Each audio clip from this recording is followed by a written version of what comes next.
5 साल का तवील अरसा हर गुज़रता दिन मायूसी और इंतज़ार की एक नई दास्तान सुनाता था। एक खातून की गोद सुनी थी और इसका दिल औलाद की चाह में बेचैन रहता था। हर तिबी इलाज नाकाम हो चुका था और अब सिर्फ नाउमीदी और गम इसके साथी थे। इसी गम और दुख में रहते हुए इसी दौरान किसी ने अल्लाह सुब्हान तआला के इन खूबसूरत नामों का मशवरा दिया कि आप लाज़मी इस अमल को करो। उसका दिल चूँकि टूट चुका था, उसने आखिरी उम्मीद के तौर पर इन नामों का विर्द करना शुरू कर दिया। वह हर नमाज के बाद इनका विर्द करती है, दिन के दूसरे औकात में भी रो रो के अल्लाह से दुआ करती और इन नामों को अल्लाह सुब्हान तआला पर पूरा यकीन रखते हुए पढ़ती रहती। इसने अपनी तमाम दिल का जो बोझ था, परेशानी थी, उस सब को अल्लाह सुब्हान तआला के सुपुर्द करके इस अमल को शुरू कर दिया। वक्त गुजरने के साथ साथ उसका यकीन मज़ीद पुख्ता होता गया। फिर एक दिन उसकी बरसों की दुआ कबूल हुई और इसे हमल ठहरने की खुशखबरी मिली। ये उसके लिए किसी मोजज़े से कम न था और 9 महीने का सफ़र उसने अल्लाह सुब्हान तआला का शुक्रगुजारी करते हुए, अल्लाह सुब्हान तआला की रहमत का एहसास करते हुए गुजारा और आखिरकार अल्लाह सुब्हान तआला ने 5 साल के तवील अरसे में यानी कि जद्दोजहद करते हुए सब्र के बाद भी उस औरत को बच्चे की नेमत से नवाजा। और जो बच्चा था उसने जब अपनी बाहों में लिया तो ये बच्चा न सिर्फ उसके लिए एक नेमत था बल्कि उस बात का सबूत था, यकीन था कि अल्लाह की रहमत लामहदूद है और वह अपने बंदों की दुआएं ज़रूर सुनता है। जिन नामों का विर्द करके उसने अपनी परेशानियों का इजहार किया था, वही नाम उसकी ज़िंदगियों में खुशियाँ लेकर बहार लेकर आया। बे औलाद हजरात जहाँ भी बैठे इस वीडियो को आज सुन रहे हैं, इस अमल को ज़रूर करें। 5 साल बाद क्या, अल्लाह पाक तो कई सालों बाद भी औलाद की खुशियाँ आपकी झोली में अता फरमा सकता है।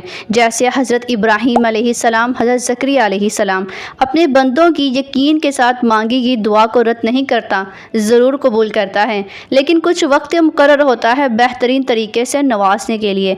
ये अमल जो है अल्लाह सुब्हान तआला के 3 खूबसूरत नामों का है। चूँकि अल्लाह सुब्हान तआला के सभी नाम बहुत ही खूबसूरत हैं, तासीर वाले हैं, जो भी पढ़कर मांगा जाए कबूल होता है। तो आपके साथ भी 3 नाम मैं शेयर करने जा रही हूँ जो कि आप स्क्रीन पर देख रहे हैं। या अल्लाह, या रहमान, या रहीम।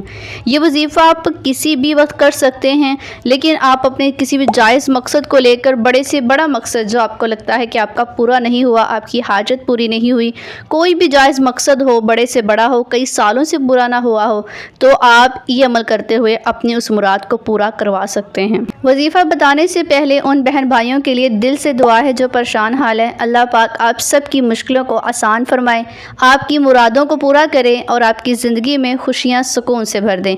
अमल का तरीक़ाकार कुछ इस तरह से हैं। इस अमल को करने से पहले आपने कमेंट में ला इलाहा इल्लल्लाह ज़रूर लिखना है।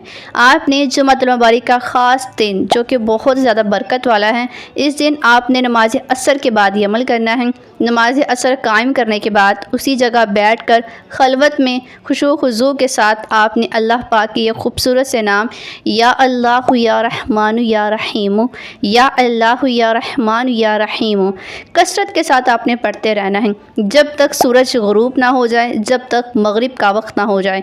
अपने मकसद को दिल में रखते हुए यकीन कामिल के साथ आपने इस अमल को करना है और आखिर में आपने फिर दिल से दुआ करनी है यकीन के साथ। इंशाअल्लाह अल्लाह सुब्हान तआला के हुक्म से अल्लाह सुब्हान तआला के 99 नाम हैं, यानी 100 में से एक कम, जिसने इन्हें एहसा किया यानी याद किया, वो जन्नत में दाखिल हो जाएगा। एहसा का मतलब है हिफ्ज़ करना, याद करना, उसके मायने पर गौर व फिक्र करना, गिनना नहीं बल्कि उसे याद करके समझ कर अल्लाह सुब्हान तआला की अज़मत का इकरार करना। और जब आप इन खूबसूरत नामों को जुमातुल मुबारक के दिन नमाज असर और मगरिब के दरमियान करेंगे तो ये इस बात का सबूत है कि आपकी दुआ ज़रूर मकबूल होगी। इसलिए इस अमल को ख़ुद भी करें और दूसरों के हक़ में दुआ भी करें।